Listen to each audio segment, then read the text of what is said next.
And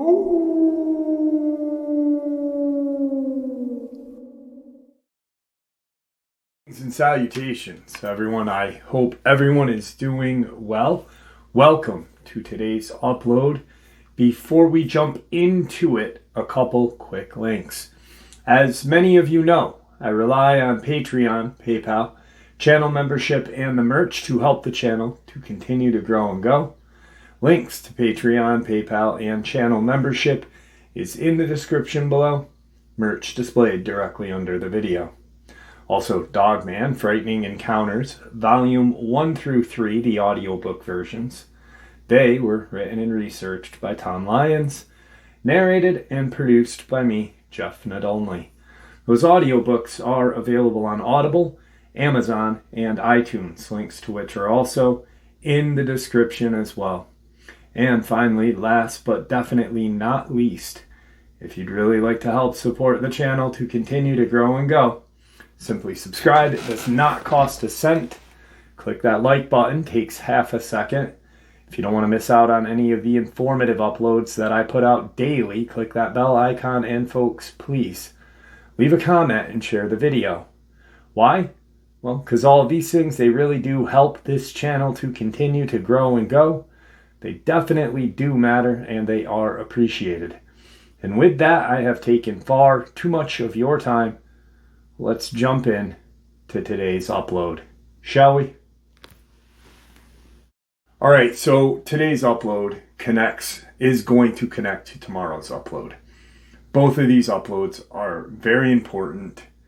They stem or come out of an area in Mexico on the Yucatan Peninsula.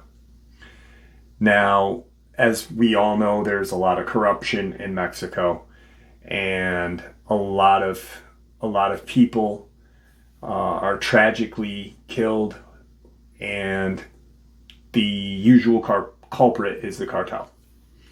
Well, that is true, and a lot of times it isn't, because there are strange attacks, and the police or policia don't have anyone else to blame except the cartel to calm the public. And I had a doctor's appointment yesterday. I was on the road most of the day. About an hour and a half south of me is where my doctor, and then I had to drive home. So I literally had no time for anything. And then I spent almost 4-5 hours on the phone last night with Yuri and another gentleman, Yuri, Mennonite, out of Campeche, Mexico. The information that was shared last night to me really ties into Yuri's experience, but it honestly makes more sense in regards to anything involving the Nephilim, Dogman, everything. It's all connected. And the ancient, I have no other way of explaining who these people are. The native people of the Yucatan, but thousands of years ago, they knew of these things. They did battle with these things, just like in the petroglyphs in Gila, the Pueblo, all over the world. There is petroglyphs and hieroglyphs describing battles with ancient beings. So right now I'm going to share with you Yuri's experience, but there is so much information that I have to share. I have to put it together, and I ran out of time, but I needed to share Yuri's experience so you could see the connection. Also, before we jump in the upload, I have to share something with you guys. I love sharing when a subscriber submits or when a subscriber sends me a gift. And the gift today was from Rose Holt. I refer to her as Rosie in the live stream. And she is just such a sweet, sweet woman. So I'm going to share with you the gifts that Rose gave me, and then we'll jump right into Yuri's experience, which tomorrow's experience is just absolutely mind-blowing, and it really does make all the puzzle pieces fall in play. I'm shocked. I half the night last night talking to these guys, I stood up and grabbed books out of my bookshelf and started going through it. I mean, it connects the Solomon Island giants. It connects Dogman in North America. There is just so many connections. Dulce, it's shocking. It is truly shocking. So this is Rosie's gifts that she sent me, and then Yuri's experience. All right, so first gift I'm going to share with you guys. I received a Staples paper box full of just amazing things. If you've listened to the live stream, you know that both my daughters are very artistic. Abigail loves to paint and sketch. Belle writes poetry, and I did both. I used to do, when I was younger, we used to go to Syracuse and do poet slams at coffee houses, like in the ghetto. Just like, we thought we were like these cool beatniks, in early 2000, late 99, But I love art, and Rose sent me this amazing calligraphy set. It is a bunch of ink, different colors ink, calligraphy pens, multiple calligraphy pens, wax and wax stampers, like a wax stamper. Just, I was blown away when I opened this and instantly called my daughter Abby to show her. But I mean, this is such quality. I honestly cannot wait to mess with it for a little bit. Now, to go with that, she sent me this beautiful pen that, of course, obviously needs to be full of ink. I wanted to dig here really quick. So to go along with that calligraphy, she sent me this kind of old paper with these old envelopes that you would seal with that wax. Very, very cool. So there's kind of one gift. Let me set this over here. Some oil pencils. A really beautiful kind of sketch kit. A sketchbook. And this is just really awesome. And it's strange enough, I always say there's no coincidence, and there really isn't. Life is connected. I think there's just this connection. I had pulled out my drawing desk. I did some cleaning in the studio the other day, kind of rearranged some stuff, and I pulled out my drawing desk and a bunch of art supplies. I had talked about this on the live stream. I thought about doing a second channel, doing like graffiti, because I have like 70 different cans of different color spray paints from an art supply store.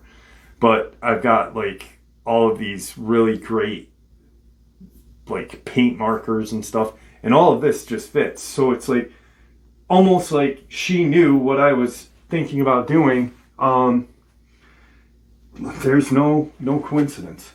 This really cool shirt. I have never seen a shirt like this. Skinwalker. And it is spec kind of, I guess, because it's Navajo. It is wearing a Navajo headdress, which was really slick. I liked that a lot. A letter that I'm not going to share with you guys because it's personal, but very beautifully written letter. A tomahawk. Well-crafted tomahawk. It's full tang and etched, but this is like solid, beautifully crafted tomahawk. I might put this in my hiking bag just to have in there. Kind of like a little journal.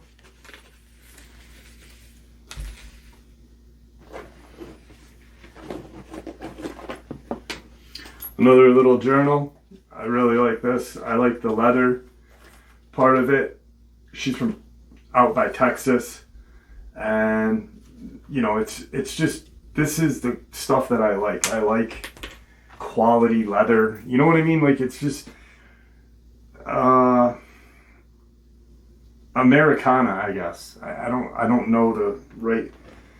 And then this, it almost looks like a medicine bag, but it got like a keychain holder in it too. Really cool. Thank you so much, Rosie. You have no idea how much I appreciate all of this. Go on, bud. Sorry, I had to let the mascot out. I am not going to open this, but this is like a survival box. It has a knife, a survival pen, like those kind of pens that if you ever get in a predicament you can bust glass with and such. Fishing kit, emergency blanket, medical stuff, flashlight, all of it fits in here, and it's super good quality. I was like, wow, this is, I can't unpack it because it would take me 30 minutes to pack it back up. A really, really nice, handy leather bag.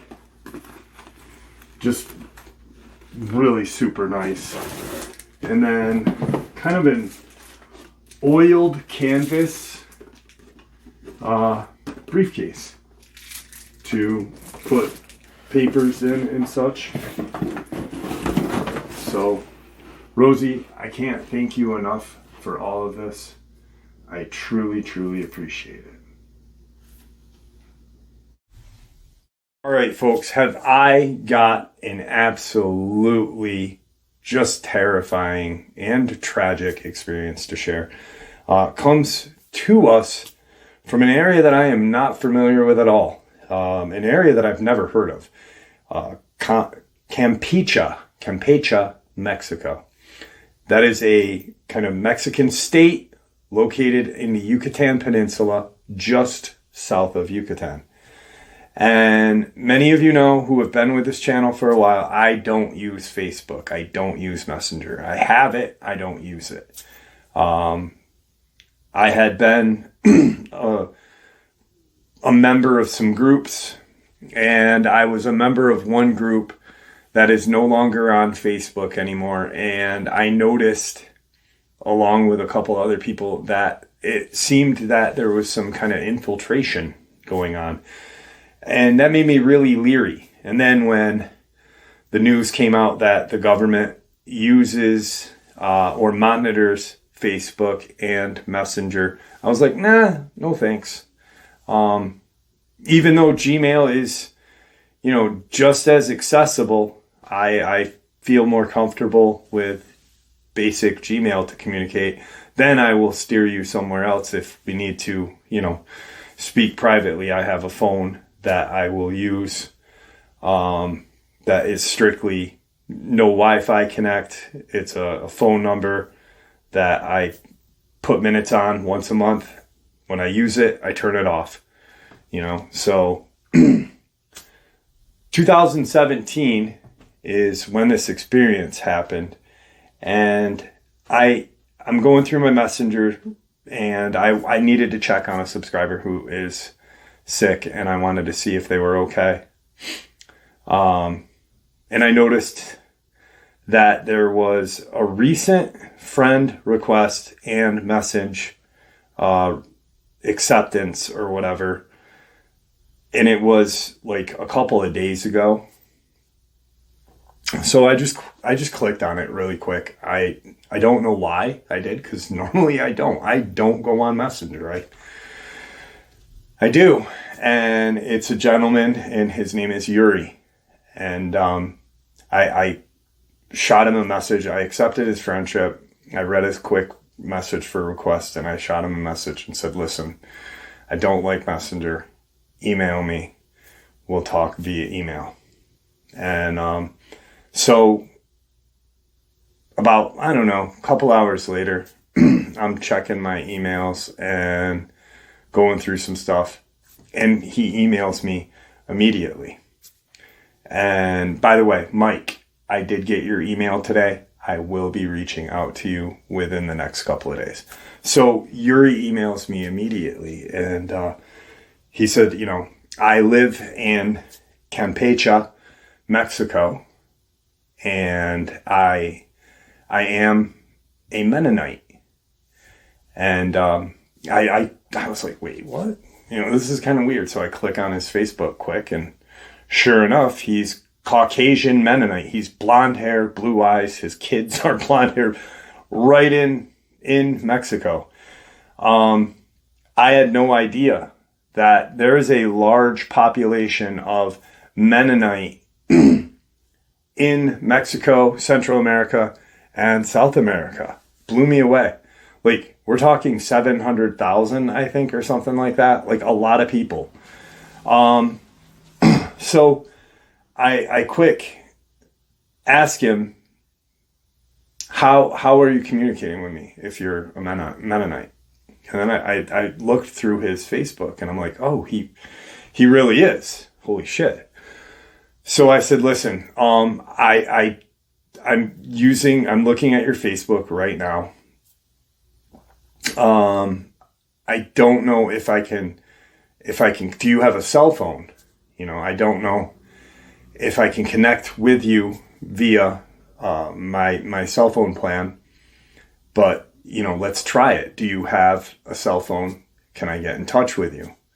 And he just so happens to have a cell phone. Now, he's got a cell phone, and it is, it's actually, his area code is from the United States, because he has family that, lives in the United States still, part of his, congregation, I guess you'd call it, family congregation, family members and fellow Mennonites. I'm not really familiar with the whole Mennonite thing. I know it's similar to Amish, just a lot less strict. And I didn't ask him, because we had a whole bunch of different stuff to talk about. Now, we end up connecting, and long story short, we end up connecting. So Yuri is 42 years old. He has 3 kids, a wife, and they've lived in Mexico pretty much since Yuri was a kid. He does travel back and forth to visit family members and a Mennonite church that is in a different state. I'm leaving that undisclosed because of everything that's going on kind of right now with just, I don't want to get anyone in trouble, like I don't want to get him in trouble he's an American, but I think he has dual citizenship. I believe that he said that. But I'm not really sure. So he goes back and forth, not all the time, but he's lived for something like 30 something years in Campeche, Mexico. His mom and dad are still alive. They still have a home in Campeche. His sister, so there's a Mennonite community. There's a large Mennonite community all throughout Mexico. And I said, so what's the deal? What's going on in Mexico? And I start to look at the surrounding area of it, and Campeche, it looks kind of like a city. It's right on the Gulf. It looks really nice, but once again, we are talking about a third world country where the cartel and the government aren't really, things aren't on the up and up, So he and I start talking, and in 2017, this experience happened. Now, he lives off of an area, 180, heading north toward the Yucatan. So he's out of the city of Campeche. And of course, growing up in the area, he's heard of, Chupacabra, what is it? El Cuetlacas, which would be the Bigfoot, and I probably butchered that. And Hombre Lobo, Dogman, or werewolf. Now, there's a lot of legend and a lot of talk through, the communities. And his family, he and his family are pretty tech savvy. They have a TV, they have a computer, they have a they have a smartphone. They're, I guess, pretty liberal, I guess it would be. There's just certain things that they don't do to honor the old customs. And apparently, the further south you go, there are some Mennonite that literally live like you and I, that, he's got electricity, he's got, so he's pretty in touch with the world. YouTube, obviously, and such, Facebook. So he's heard of all of these legends and all of these strange creatures. And his dad used to talk about the Chupacabra, and which I asked him, I said, well, I believe in my own research that North America has this canine Chupacabra, which really looks like to me, looks like a thylacine that is very, sick, emaciated, and, with mange, because those jaws open like a thylacine. And Forrest Gallant, he talks about the North American Chupacabra quite possibly being a thylacine, because there had been a boat in 1930s or whatever that crashed in North Carolina with a breeding pair of thylacine. Apologize for that, Tigger. The channel mascot needed to get let out. So Forrest Gallant, he is a biologist, and his lineage, his mom and I believe his grandfather were all biologists as well. He's an adventurer. He likes to find extinct or possibly endangered species and kind of bring them to the forefront of our eyes so we can help save them. Now, he has found some cool stuff, but he really believes that the thylacine, the North American Chupacabra, is or was this breeding pair of thylacine that bred. So back to Yuri. Yuri's dad actually believes that he had seen the reptilian-like thylacine. It's a shorter, kind of reptilian-like creature, humanoid, meaning like arms, legs, but shorter tail with spikes going down its back. Usually what I believe, anything that I've ever read, green color to its skin. And that would be the Central and South American chupacabra. Puerto Rico, I believe, believes in that as well. Dominican Republic, I know, does. So, and it's the goat sucker.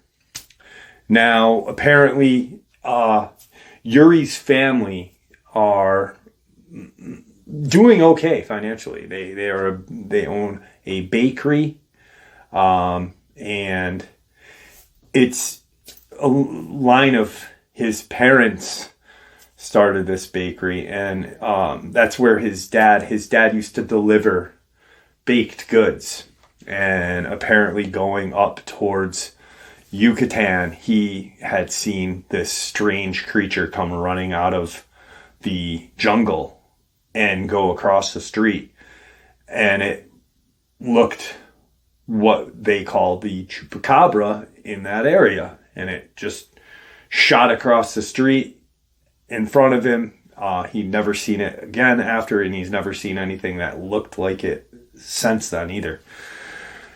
So he's always heard that story of, the chupacabra in the jungles. There is, things that we don't know about in these jungles. And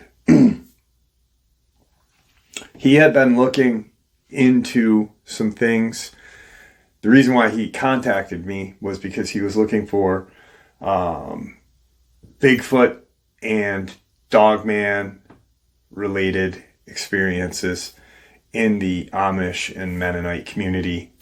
And I have 2 Amish people that reached out to me, one in New York, that had some crazy experiences. Actually, the person in New York was not Amish. It was his neighbor that shared that. Now, in 2017, Yuri and his wife and kids, he had 2 kids at that time, were, working and living the Mennonite way, just very comfortable in their life. It was a very routine, basically, a little different than what we do up here, but pretty similar. It's pretty interesting. I always thought that they were kind of like a little more advanced than the Amish, but definitely not like what we do, but he's got a computer, he's got a TV. So he's got a set of neighbors that live pretty close to him. The property that he lives on, his grandparents had owned. His parents were in America when he was born. His grandparents were down in Campeche, and they had bought this large kind of tract of land. And what their idea or their thing was is they were going to have Mennonite families kind of build their houses on this property and work together and have their church in the village or city of Campeche. But just kind of like a self-sufficient community of Mennonites, but different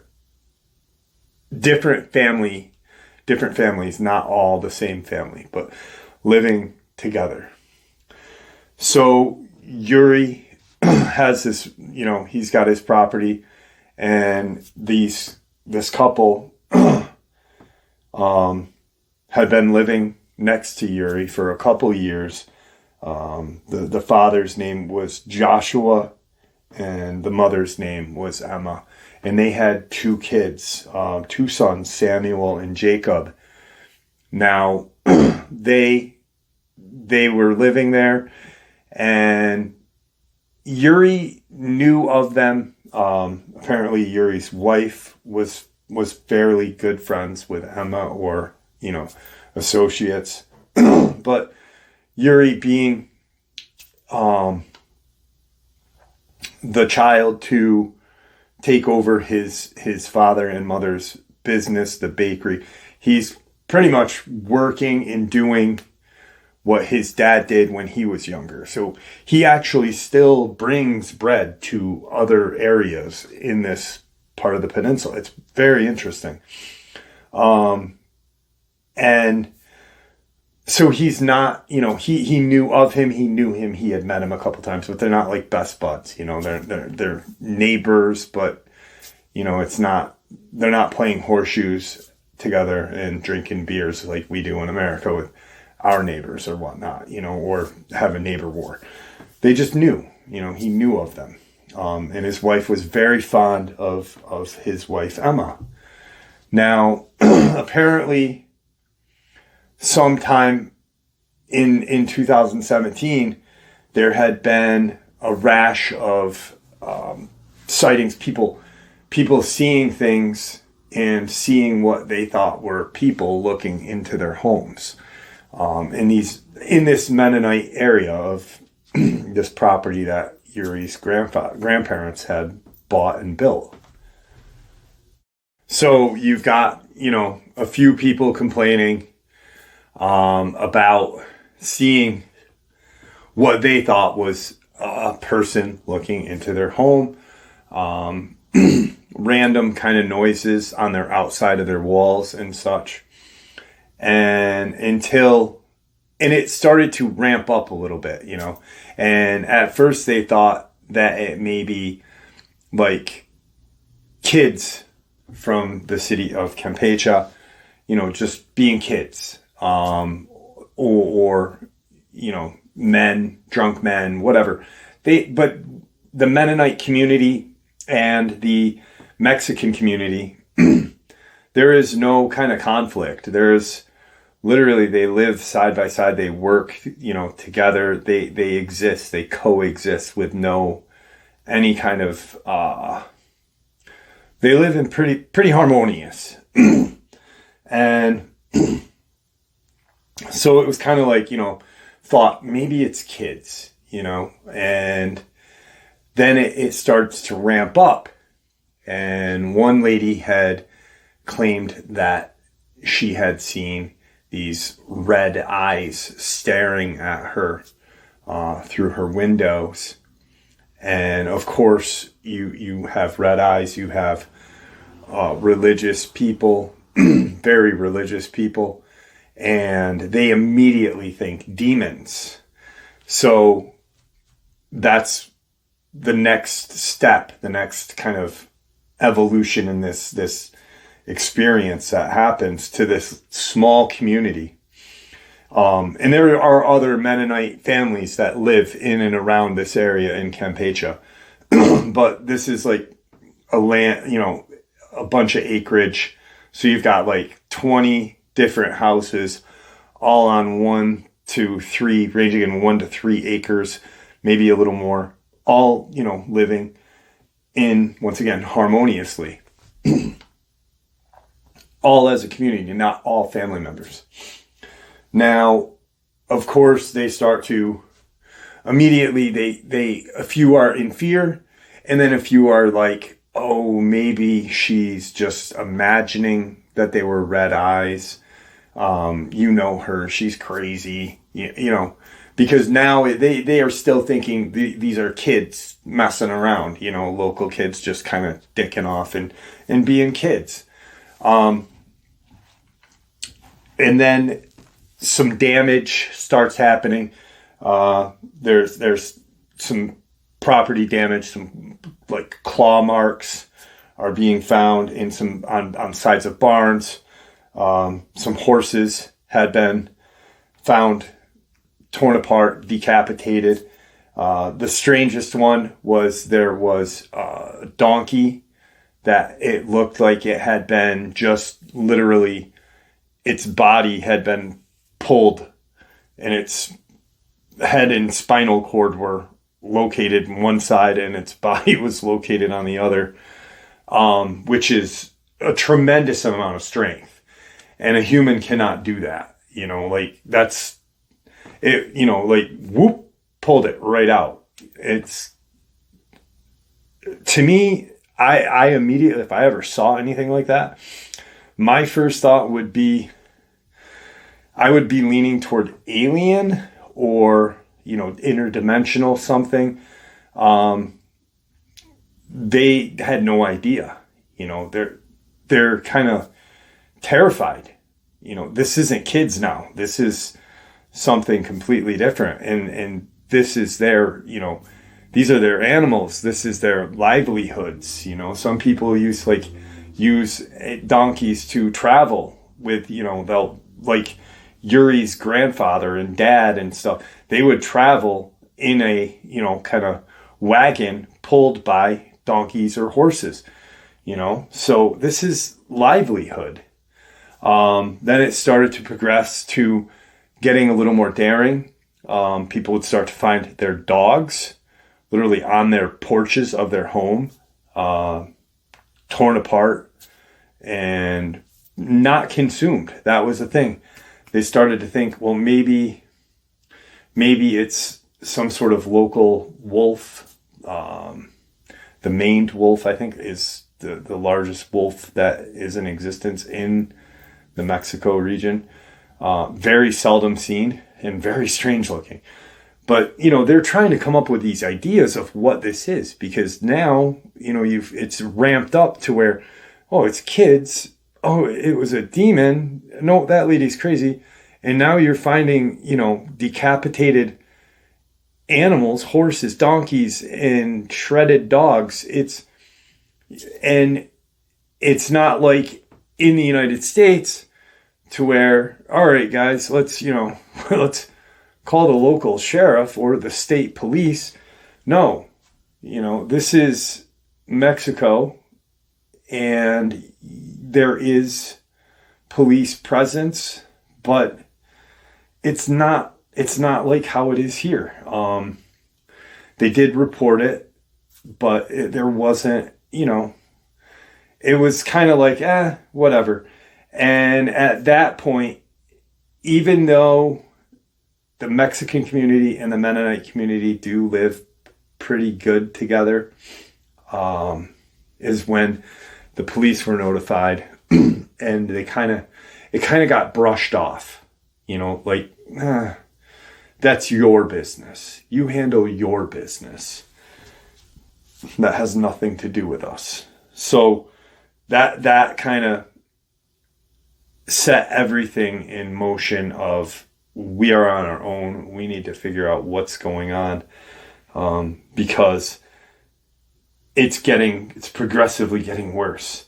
When is it going to be a human? And then it stops. It stops. And then a couple of months later, it's quiet for a couple months. Just no attacks, no sightings of eyes looking in, nothing. And all of a sudden, one day, Yuri is at his father and mother's shop, and his wife walks in and says to Yuri, Joshua and Emma's oldest son is missing. Samuel is missing, and he hasn't been seen apparently since last night. And so now, he's like, well, maybe he ran away. Maybe he met a girl. All this kind of, maybe he just, Mennonite community wasn't for him. I don't know him. Yuri's like, I don't know him. I know of him, but, and his wife is like, no. He's very committed to his family. He would never run away. He's very loyal to his family, his mom, dad, and his brother, because it was the four of them. And so they are now aware of this young man gone missing. And a couple of days go by, and they wait a couple of days. The family, the mother and father, wait a couple of days, and then they notify law enforcement. And some law enforcement come out and they, make a display of being there. And they talked to a few people, and maybe he ran away. Chances are he ran away. He's probably in the city. Who knows? Yuri at this point makes a statement to his wife and says, how well do we know these people? What if, the son is, how we don't know them well enough. What if the son is, he's 17 years old. What if he met somebody in the city and is now working with the cartel, transporting stuff for them, and his wife immediately is like, no, and just dismisses it. Just really, no, that's not who these people are.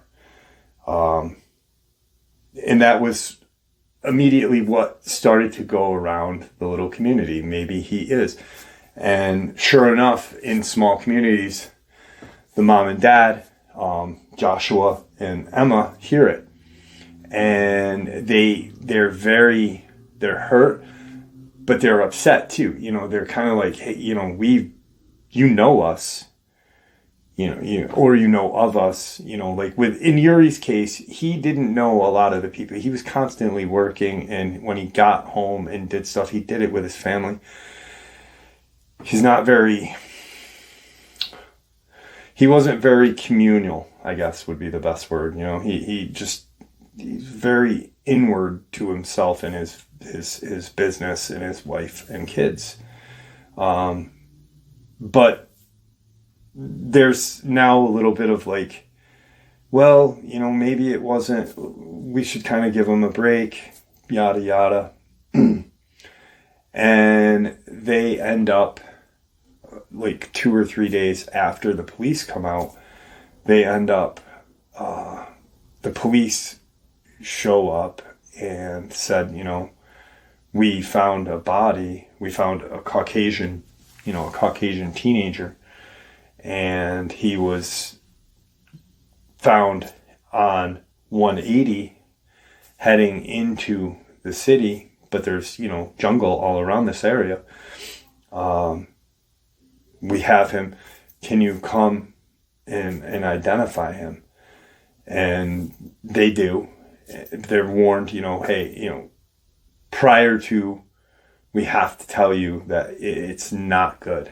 It looks like he had been attacked by a wild animal.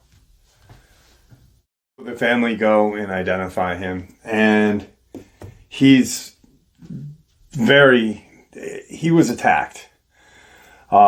Law enforcement immediately say, we think it was a jaguar, because of the large claw marks, the bite marks, and there's little to no consumption.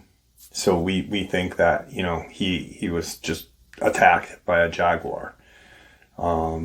Maybe a mother jaguar with cubs or kittens or whatever they're called.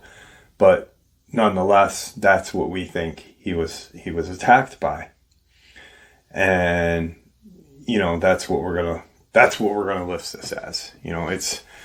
It's strange because immediately when Yuri told me that, it was so dismissive of the local police.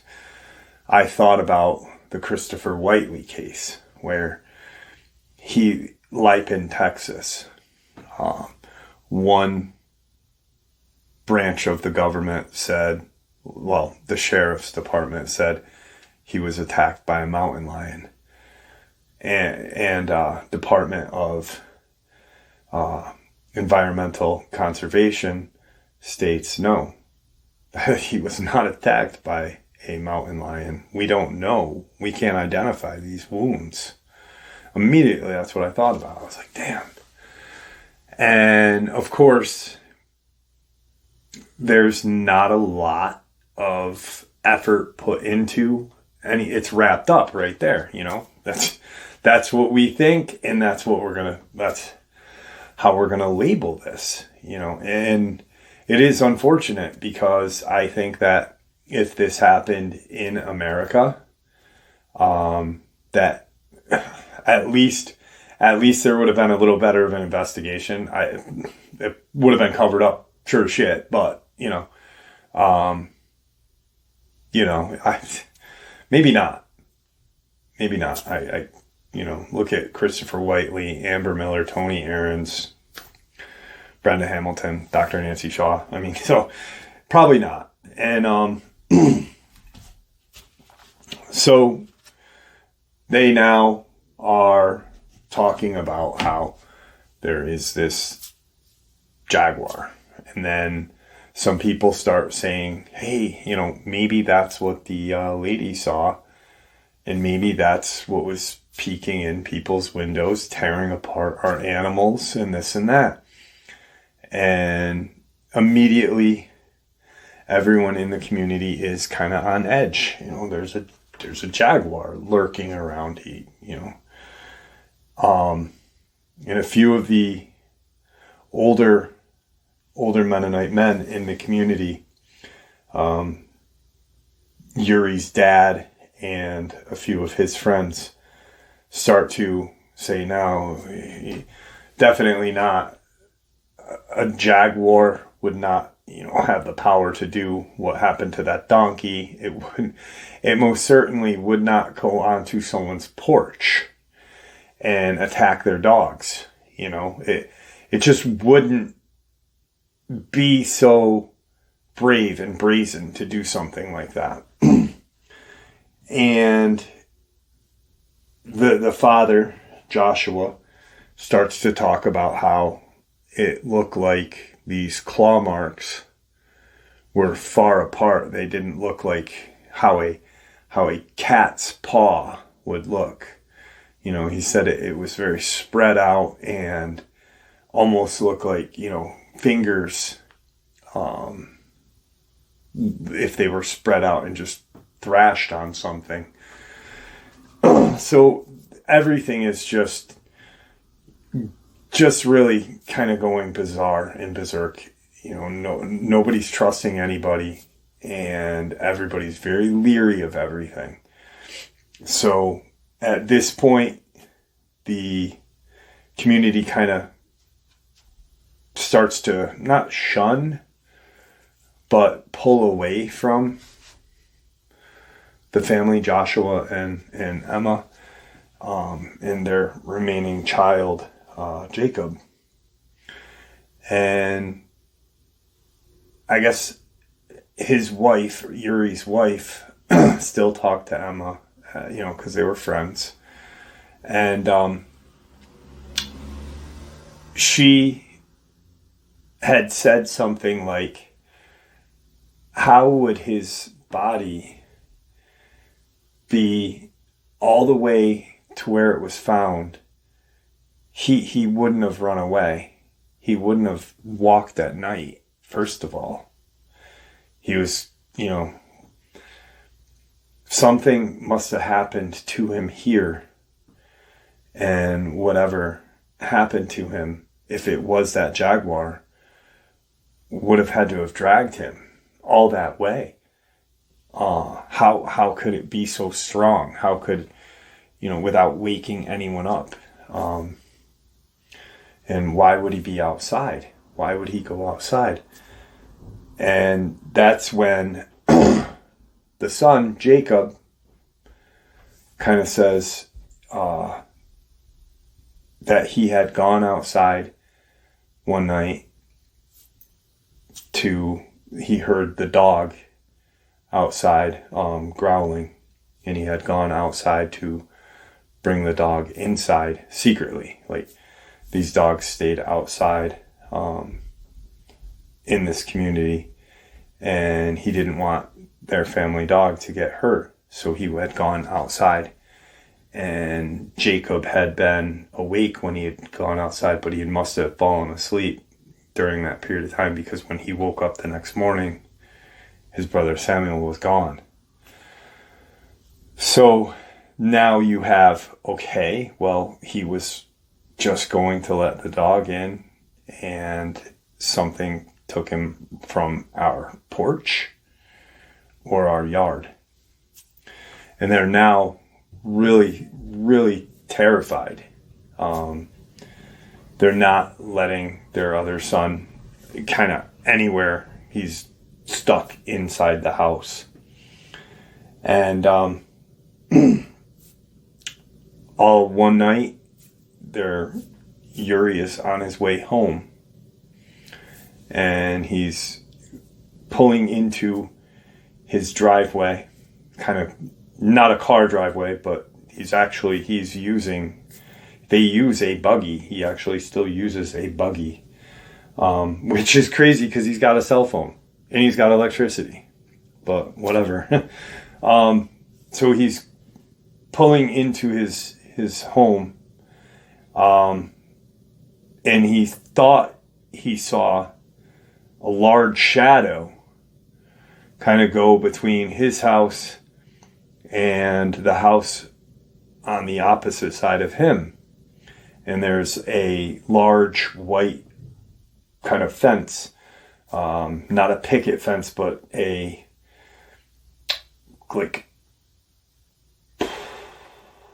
large wood, not pallet wood, but almost like clapboard wood, just a big, large fence. And almost like you'd see in a corral, made out of what would it be, 1x8s, something like that. And so he just sees this kind of shadow and he's kind of like, what's that? He puts his horses into his barn,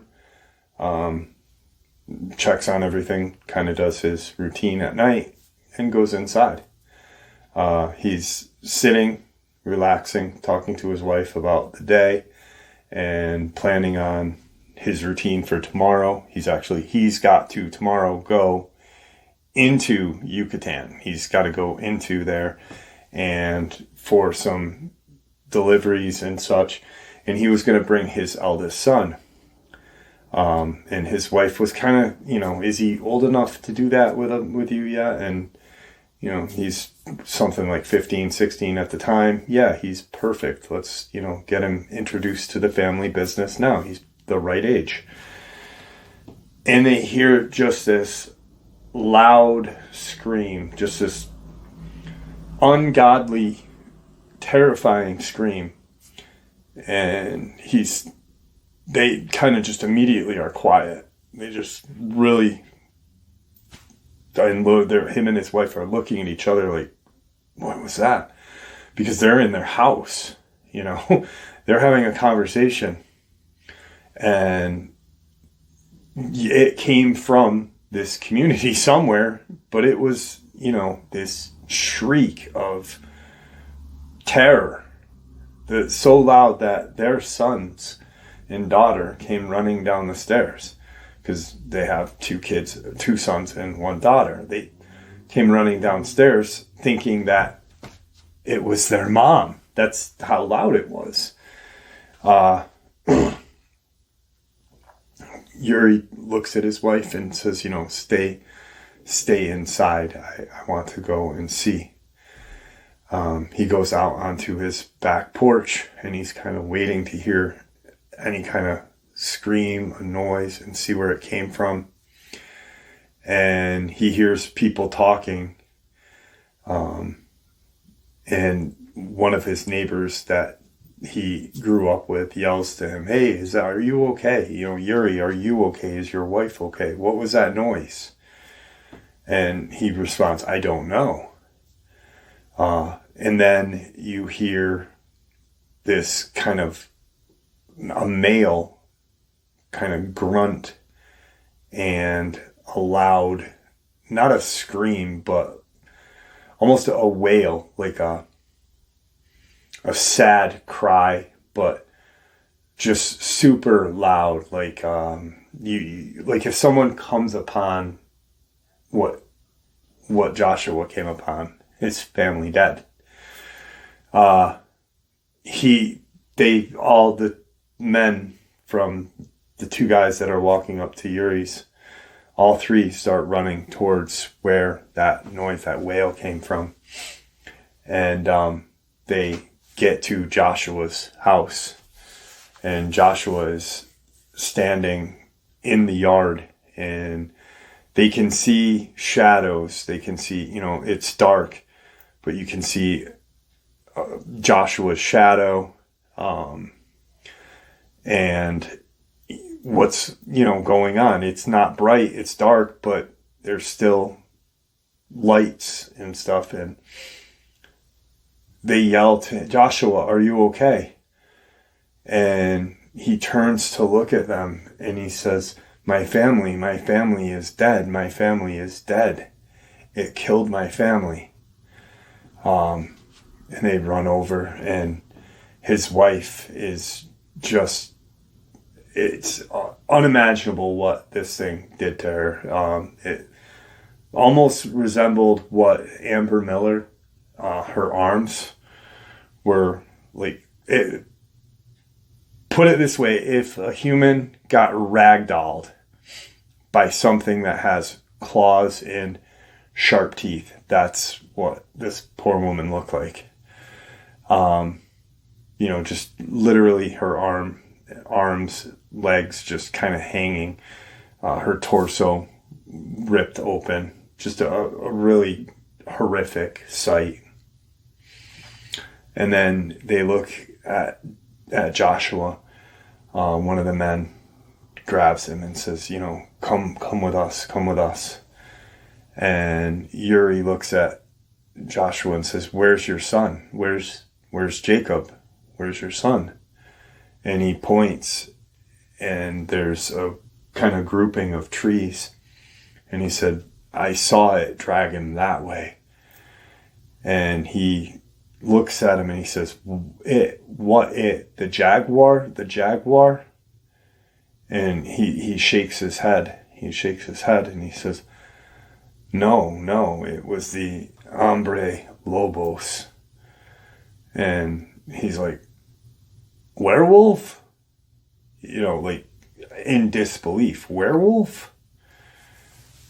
And he's put off. He's scared, like you literally see a woman torn apart, and he tells you that I just saw a werewolf take my son in this grouping of trees, set off in the darkest part of the yard.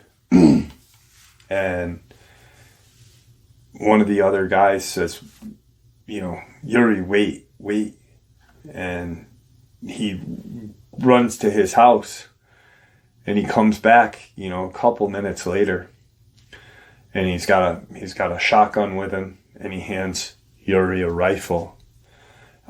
Yuri doesn't know the caliber of the rifle, but it's a rifle nonetheless. And, do you know how to shoot this? Yes. He said, "All right, let's go over." And they walk over to this grouping of trees. They're very quiet. They're looking kind of at the ground, looking around just to see, half expecting it to come from like behind some trees or something. And his friend walks in. Yuri's right behind him. And he stops, and he turns, and he looks up, his friend, and he looks up. And the boy is dangling from the tree. He's almost stretched. Yuri said that it looked almost like his body had been, almost like if you had pulled a slinky too far. And he said there was, obviously skin was torn. His insides were on the outside. And he didn't say slinky. He said spring-like toy, and it just stretched. And hanging from this couple of branches, he was kind of like, almost like it tried to climb the tree with him or whatever.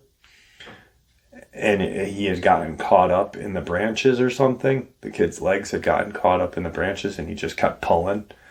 And so they get him down, and they bring him over to the house. As they're walking, they're carrying this poor kid. He's, they're holding him as best as they can together. And they hear this growl probably 30 feet from behind them in that grouping of trees that they were just in. And Yuri turns and looks because they can hear it. And he immediately, guys both just see these just red glowing eyes staring at them. And it's just, growling. You can hear the growl and you can see the eyes, and they're about a little shorter in height than Yuri and this man standing. So it's a very large, because it was standing quadruped, very large Dogman. The thing that Yuri said, he said, I wished to God that we could have done something different at that moment. But the fear had overwhelmed both of us and our desire to live. And we dropped the boy. He was already dead, but they dropped him and they ran away from this. They both had a shotgun and a rifle, but and they get to about where the porch would be, and they turn around, and they watched this thing just run up and grab the body, and it took off.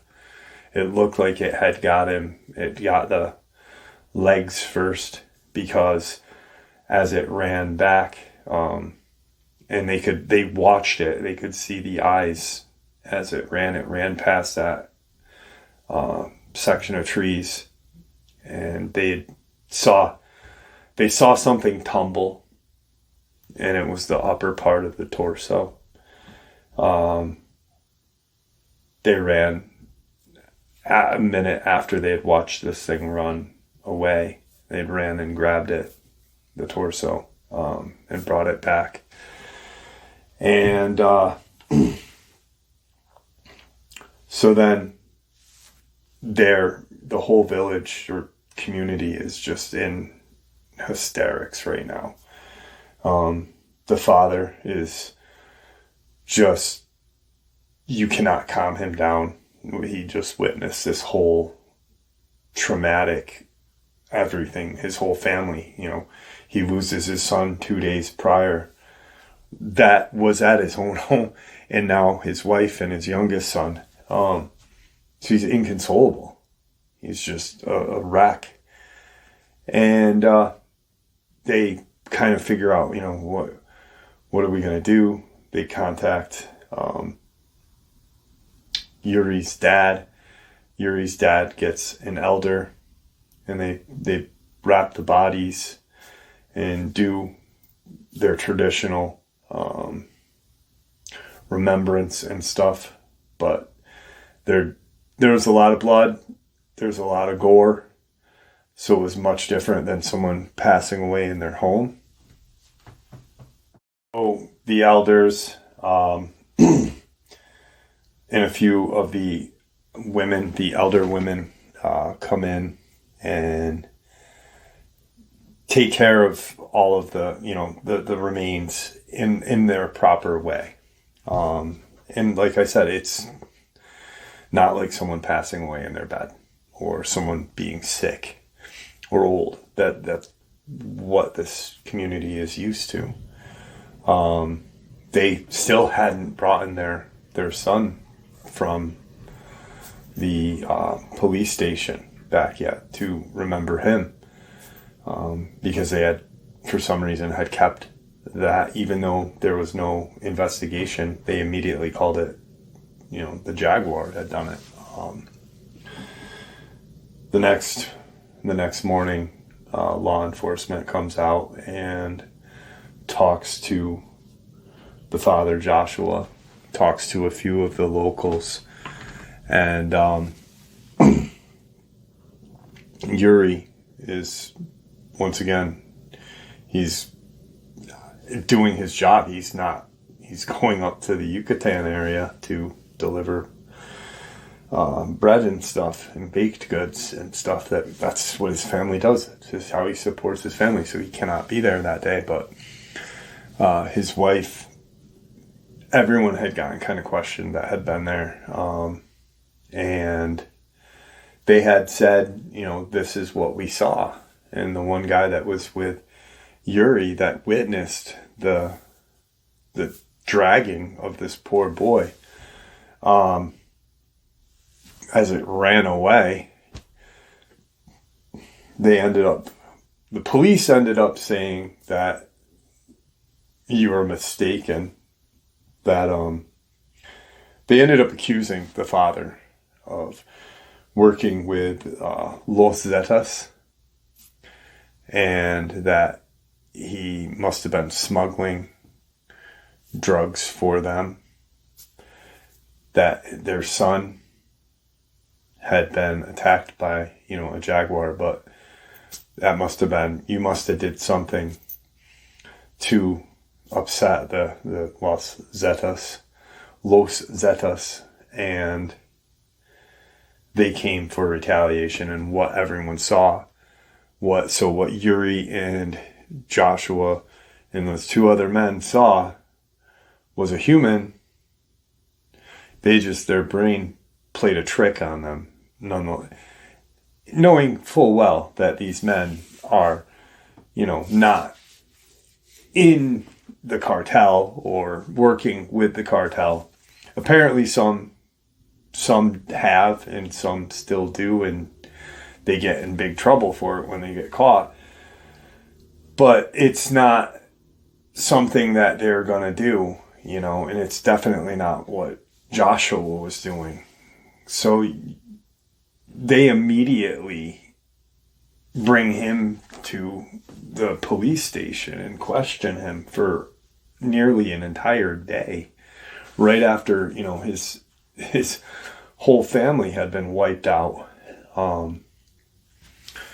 And they just, that's how that read out in the local newspapers and articles and such, that Mennonite family massacred by Los Zetas, another cartel death and such, and wrote it off. Now, what Yuri's wife saw when she had given Yuri's statement, because Yuri never gave a statement because he was gone, and they never came back to even ask.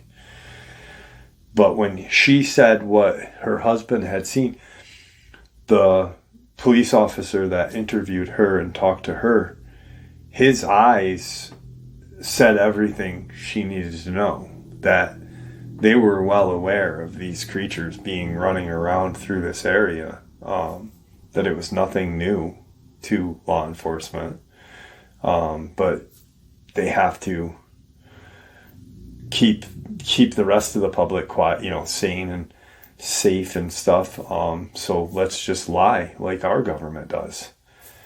And that's so a day later, whatever, Joshua gets help from this community, and he ends up burying his family in a traditional cemetery. And shortly there, he moves back to the United States. Yuri's never heard from him. He didn't expect to, apparently one of the other Mennonite locals has, but he's never going to come back to this area. He's officially just, how do you how do you go back to a normal life once that happened to him? You don't, you know. So, like 6 or 7 days later, there's a knock at Yuri's door. And it's the other Mennonite. And he says, someone shot that thing. Someone shot it. And it's not dead, but we shot it and we know where it is. Do you want to come help us? Yuri kind of, not his normal kind of jump up to the game and let's do it, but because of what he witnessed, he immediately said yes, because now he's thinking about his daughter. He said, I said yes because what if my daughter, what if my 2 sons, what if my wife is next? Of course I want to help. Of course I do. And this is not something from God. This is something from the devil. This is pure evil. So they go towards, they head towards the city, towards where Joshua's other son had been attacked. And there's a couple of Mennonite men, and 2 of these guys they had a truck, like a beat up old kind of pickup truck. And 2 of these guys are standing in the back of the truck, and they've got a flashlight spotted in this tree. And periodically you would see a glint of red eyes and like a loud growl. They start to shoot into the trees at it. It jumps down out of the tree, lands on the hood of the truck. You got 2 of the men that are sitting in the bed of the truck. Yuri and this other guy are sitting on the side, not sitting, but standing on the side as it lands in front of all 4 of these men. And it lets out this just roar, just this tremendous. Yuri said, I felt it. He said, I felt it in my chest. He said it, and I felt just the instant I heard that roar, he said, I felt just this extreme kind of sadness and depression and terror all in one. He said this roar was just traumatic. It was just this fucking loud but painful. And he said it. He said, I felt depression, but I felt afraid too. And it jumped as it roared. It jumped and landed quadruped on the other side of the truck and started to run towards the Gulf. There's a large tract of land, but it's not running. It had run across 180 and started to run into the jungle going that way. And the 2 guys that are on the bed of the truck, they just took a couple shots at it. Yuri and his buddy are kind of frozen. He's in shock at what he felt. He just felt this. He said, it was a sadness and a depression feeling that I had never felt. He said, I never felt anything so haunting that, he said, I felt so bad for Joshua. He said, but that feeling that creature, when it roared like that, he said, I will never forget how I felt. It was almost like when it roared, it shot this energy into us, because they all felt something different, but they all did feel like an overwhelming sadness. It proceeded to run into this jungle. And since that day, there had been periodic sightings of it, walking along like wood lines of this kind of little area of community. And it is wood line, jungle lines, you know. You've got jungle all around you. But it'd be walking along, but it would never come into the community again. Yuri will not allow any of his kids, you know, this is 8 years ago. His kids were, now they're almost adults, all of them, but at that point, he said, my kids were mad because they had forgotten about that night years later. And I still wouldn't, you know, let them go anywhere alone or unaccompanied. Even though, you know, if I was walking with them or bringing them somewhere or playing with them, that I wouldn't have been able to. If it wanted to, it could have gotten all 4 of us, you know, like it did that family. Since then, you know, it's just been periodic sightings of it, but nothing as of major. And as time went on, it got less and less. And he said, you know, I always wondered if anyone, Mennonite or Amish, had ever heard of anything, you know, or had an experience like that. And he's heard a few other Amish experiences, Bigfoot ones mainly. But he wanted to, you know, see how and what these people did to overcome all of that fear and sadness that had arrived from this experience. And that's when he started to go on YouTube and look and on Google and type it in. And he came across my channel. He'd been listening to, I think it's A&E or whatever, Discovery with Destination Unknown. Josh Gates talks about it. He listened to that. Listen to other, not community like me, Dark Waters, How to Hunt, Vitkandif, not anything like what we are sharing, but kind of like that mainstream media, I guess you'd say, cryptid, which I don't trust, you know. And then he sure enough found those 2 and asked, you know, how both of them sounded when they shared. And I said, well, on the first one in New York, no, he didn't. I never spoke with him. And, you know, I said, I might be able to put you in touch with the other fella. And he said, if you could, I'd love that. It's interesting to talk to him too, because he, even living in Mexico for 30 something years, you know, he had this almost like a German dialect to his tone and stuff. Very old world Dutch, you know. Really nice guy though.